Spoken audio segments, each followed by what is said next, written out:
From Wish TV and the All Indiana Podcast Network, this is the News 8 Daily 8 Podcast with Wish TV's Kylie Conway. A Wish TV News 8 update. Hi, this is Kylie Conway, and this is your News 8 Daily 8 for Monday, December 19th.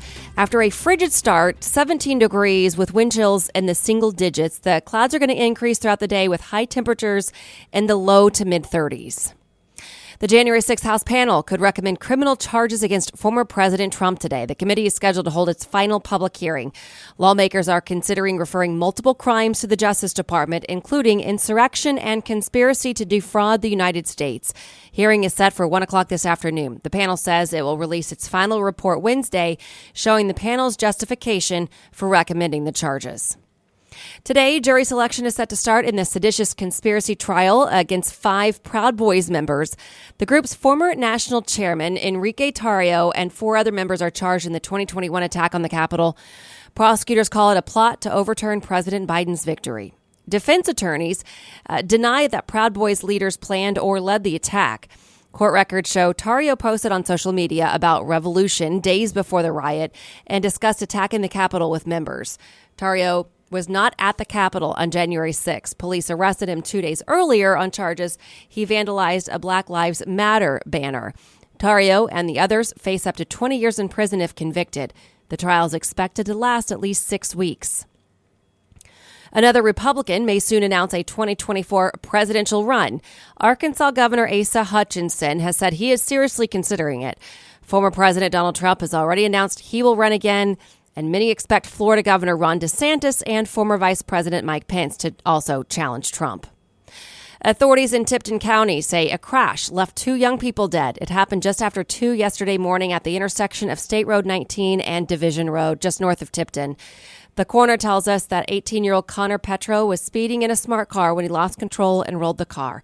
Both he and a 17-year-old passenger, Adam Johnson, were ejected. Medics pronounced both dead at the scene. A DoorDash driver is hurt after someone shot him while making a delivery.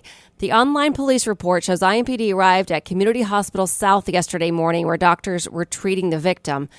The narrative in the report shows the man was trying to deliver an order somewhere nearby when someone started shooting at his SUV with a shotgun. Police say he was shot and drove off. No word yet on the victim's condition or any suspect information. Faculty members at Purdue University Northwest are demanding the resignation of Chancellor Thomas Keon. The Faculty Senate released an open letter over the weekend after Keon mocked Asian languages during a commencement speech. The letter calls on Keon to step down, saying his inexcusable behavior caused national and international outrage. It goes on to say his behavior does not reflect the diversity and inclusiveness that Purdue faculty, staff, and students value. As we've reported at Wish TV, Keon has apologized for the remarks, saying they were an unplanned and off-the-cuff response to his previous speaker. The university has not responded to the faculty letter. This morning, several journalists are back on Twitter after being suspended. As we've reported, the social media site's owner, Elon Musk, suspended several journalists' accounts last week.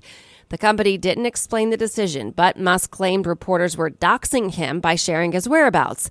Twitter is also reversing course on a controversial new policy banning links to other platforms. The company announced the rule yesterday morning, then deleted it last night after receiving backlash. And we're now waiting to see if Musk will step down as Twitter's head. Last night, Musk tweeted out a poll asking if he should remain at the helm. He said he would abide by the results. This morning, the poll closed at 6:20 with 57% of voters wanting him out. Musk hasn't publicly responded yet.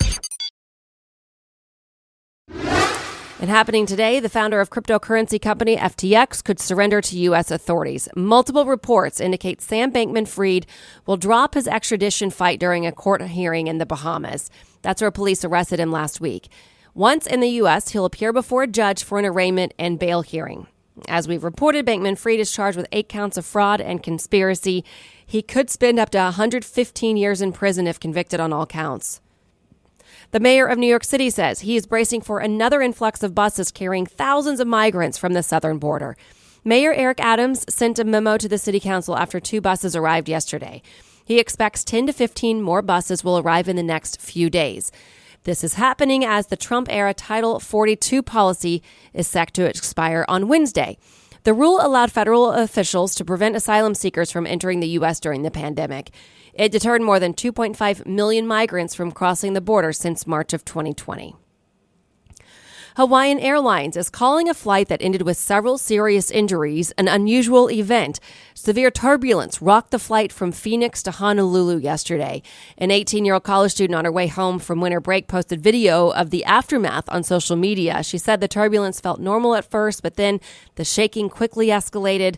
She added it felt like free falling and that people and items were tossed around the plane. The ordeal resulted in 36 people with injuries from cuts and bruises to nausea from extreme motion. Emergency officials say 20 people went to the hospital, 11 in serious condition. The airline says it was aware of the unstable air and weather conditions, but had no warning of the particular patch of air where the turbulence happened. An NTSB investigation will examine how much altitude the plane lost and what safety measures were taken. Time is running out to make sure your holiday gifts are sent in time for Christmas. Today is the last day to get priority mail service through USPS. After today, you will have to pay for Priority Mail Express service to send the packages and get there before Christmas. That deadline is December 23rd. Tomorrow starts a series of cutoffs for FedEx. There are options all the way through the 23rd, though the earlier you send it, the more money you will save. Similar deadlines are coming for UPS. There are options between now and Thursday if you want to make sure your package gets to where it needs to be in time. To business headlines. Fort Wayne was named as the second most affordable city in the country to buy a home. Realty Hop took into account median home prices and average local salaries. It says Fort Wayne's home price of $165,000 and an average salary of $57,000 means a resident there can spend 18% of their income on a monthly housing payment. Fort Wayne was only second to Wichita, Kansas for affordability. Over the last year, an estimated 260 million delivered packages were stolen. It's according to a report from Safewise, an online guide to security and safety products. A year ago, the estimate was 210 million. And in the expected holiday shipping frenzy that hits every December, and there could be more packages disappearing this month than ever. The total annual loss to this type of theft is an estimated $19.5 billion, according to Safewise.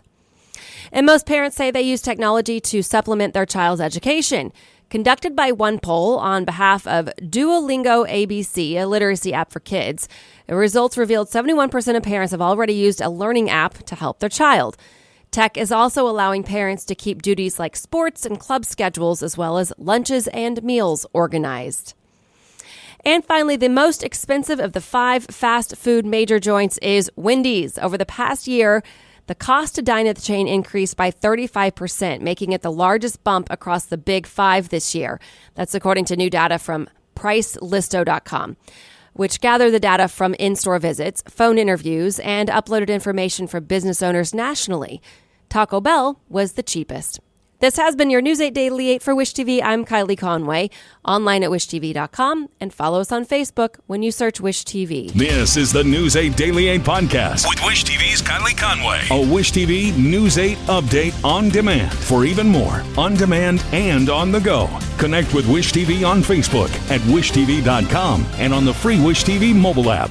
Thank you for listening. And be sure to like, subscribe, and follow this podcast for updates every weekday morning on the All Indiana Podcast Network and wherever you get your podcast.